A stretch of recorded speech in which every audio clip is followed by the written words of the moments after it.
All right, let's get more on this then.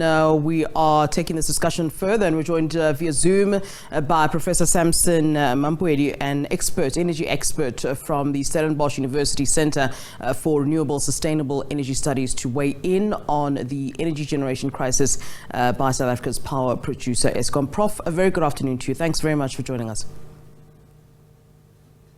You and the viewers. Let's just start here, Prof. I mean, I must say I was particularly disturbed by one of the points that was raised there by Andre Gerata, where he said that the permanent stage 2 of load shedding is indeed seen as an option, but that Eskom has decided, in fact, against it for now. What do you make of this particular suggestion, and that it is even on the cards as an option? Yeah, the challenge is that, as we know, we've got so many problems at Eskom with mainly the coal fleet, the energy availability factor for the coal-fired power generation units is not where it should be. It's hovering around 62% or so, and that has been the challenge for quite a long time. Eskom has been trying to deal with it through regular maintenance. The last time I checked, they had more than 7,000 megawatts down for maintenance. And when that happens, they are then hit by other challenges in other generation units, which lead to the system losing up to 16,000 megawatts.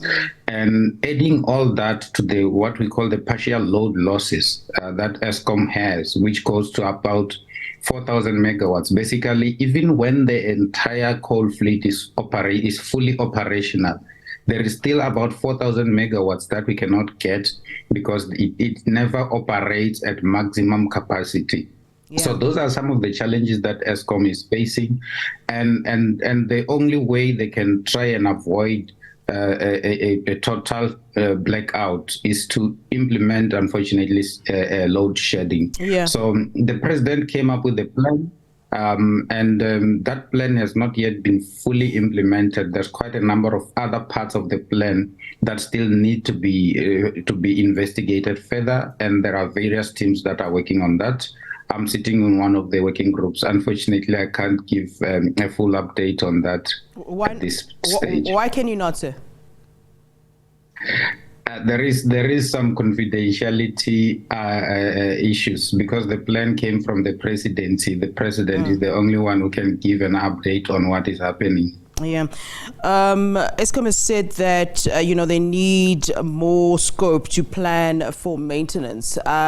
Given that they need this particular scope to plan for maintenance while keeping us as South Africans in the dark, both figuratively and actually literally, as you've now pointed out, there's some things you can't even tell us. Does that point to the fact that perhaps Eskom is failing and there's a leadership crisis within Eskom? Yeah, I wouldn't classify it as leadership crisis. These people have been battling a system that was neglected for quite a long time. Like I said, when they have 7,000 megawatts down for maintenance, then they are hit with about 16,000 megawatts in addition to what they are busy maintaining. The only thing that the Eskom management can do at this point in time is to try to ramp up maintenance, which is what they have done. In the past, they used to take about 4,000 to 5,000 megawatts down for maintenance. Now they've ramped that up to about 7,000, approaching 8,000 megawatts. That's the only thing, unfortunately, that they can do. And while they're doing that, the other unfortunate part is that when they have losses in other power stations, then that becomes, the system becomes heavily constrained because they've now removed a bit more megawatts than normal. So that's the challenge. It's not a challenge about the management. We can remove the management as long as we don't have new generation capacity coming in fast, as long as we don't have those demand response measures coming in fast, we will still sit with this particular problem. And replacing management is just going to make matters worse, because the new management needs to come in and study the situation and come up with other plans, and that will take about a year, 2 years, and we don't have that time. The only thing that needs to happen now is the implementation of the president's plan. I think in the next 12 months or so, that plan should start to bear fruits. Yeah, it's interesting you talk about the fact that the leadership is irrelevant from what I hear you saying. The former CEO, in fact, of Eskom, Matsela Koko, yesterday said that Dorata burns 54 million litres of diesel every month, and we still get stage 5 load shedding. He said that during his tenure at Eskom, they burned 10 million litres of diesel in 12 months without blackouts. How do you explain that? That can be easily explained. Okay. So during the tenure of Matsela Koko, which lasted less than a year, we were not using as much electricity as we are using now. The economy constrained, and that is, there's empirical data in the IRP 2010 that talks to what I'm saying. So we projected that we'll use a lot more electricity in the IRP 2010, but 2011, 2012, 2013, all the way to 2015, the economy was contracting. We were not using as much electricity as we are using now. So that was the main reason why we didn't have load shedding. It was not necessarily because Matsela Koko was the best CEO ever.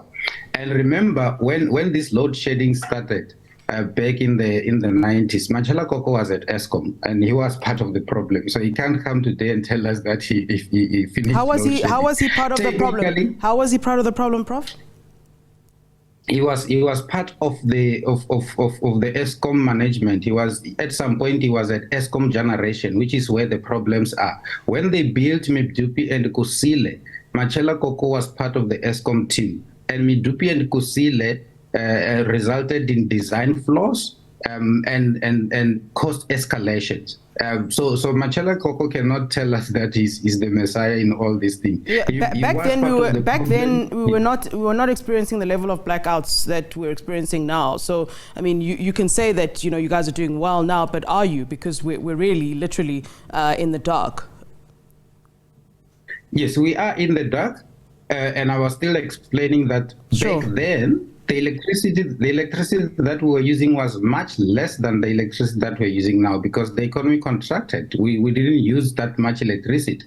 That's why it was easy to contain the situation. And even if you look at the graphs, the economic, the GDP graphs and all that, they will point to that particular matter, that we were not using that much electricity. You look at the Eskom data as well. In terms of the Eskom annual reports, you will see that actually the energy availability factor of these power stations was going down at the particular point in time when Matsela Koko was the CEO and Brian Molefe. The data is there for everyone to see. It has gotten worse, yes, but the graph has been going down ever since. It's not like it started yesterday. So he can't come and tell us that he was much better in terms of avoiding load shedding. He was a CEO at the time. It's like the apartheid people telling us that there was no load shedding during apartheid. Yes, there was no load shedding during apartheid because they were producing less electricity for the few. At this point in time, we're producing a lot of electricity. We need a lot of electricity for the whole country, and the demand is quite high. We hit at some point 30,000 megawatts. Matsela Koko never reached a point where he reached 30,000 megawatts in terms of demand. All right, Prof Sampson, thanks very much for giving us your time. That's Professor Sampson Mamphweli, energy expert from Stellenbosch University Center for Renewable Sustainable Energy Studies.